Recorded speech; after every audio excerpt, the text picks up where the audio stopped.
In this problem, we're being asked to compose two rational functions and then to give the domain of that new composition.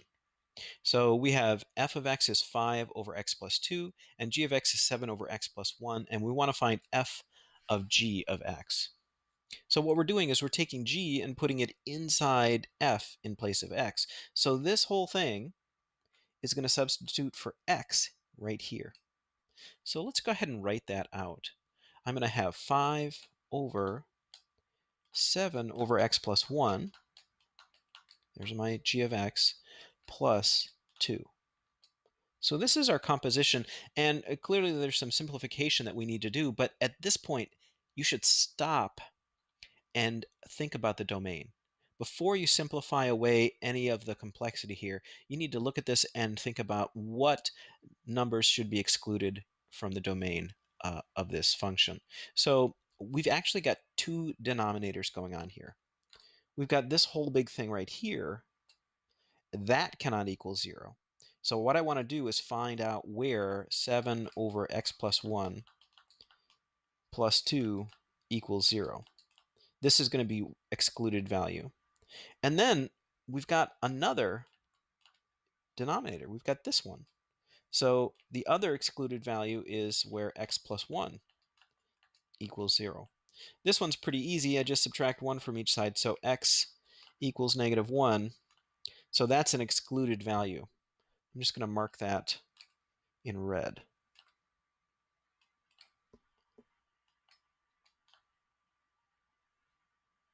Okay.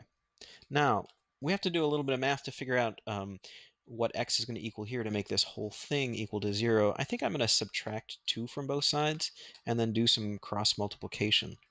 So 7 over x plus 1 equals negative 2.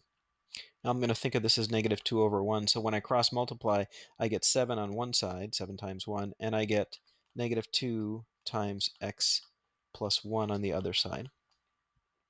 When I distribute, I get negative 2x minus 2, and then, negative 2x. And then I'm going to add 2 to both sides. So I get 9 equals negative 2x. And then I divide by negative 2. And I get x equals negative 9 halves.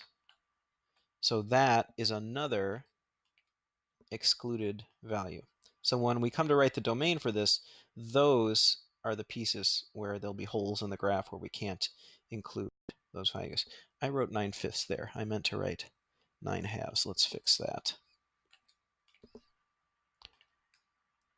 There we go. Okay, now let's go back to our original composed function here and see if there's any simplification we can do with this to make this not a complex fraction anymore. I think what I'm going to start by doing is just multiplying everything by x plus 1 over x plus 1. That's going to get rid of this denominator down here. So I take x plus 1 and I multiply it by this term. So 7 times x plus 1 over x plus 1, the x plus 1s will cancel, and I would just get 7. So let me write that here. And then x plus 1 times 2 is 2x plus 2. And on top, we've got 5 times x plus 1. I'm just going to distribute that 5x plus 5. And then we've got a little bit of simplification to do on the bottom. So 5x plus 5 on the top. And this is going to be 2x plus 9 on the bottom.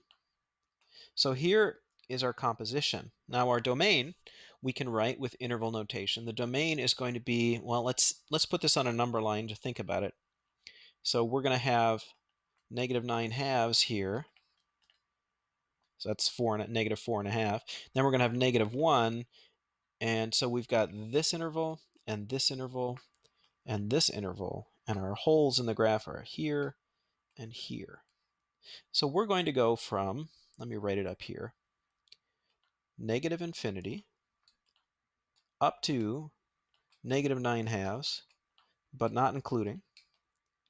And then we're going to go from not including negative 9 halves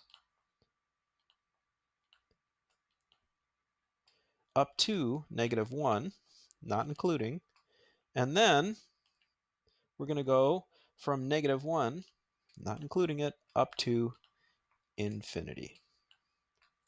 So that is our domain of this composition of rational functions.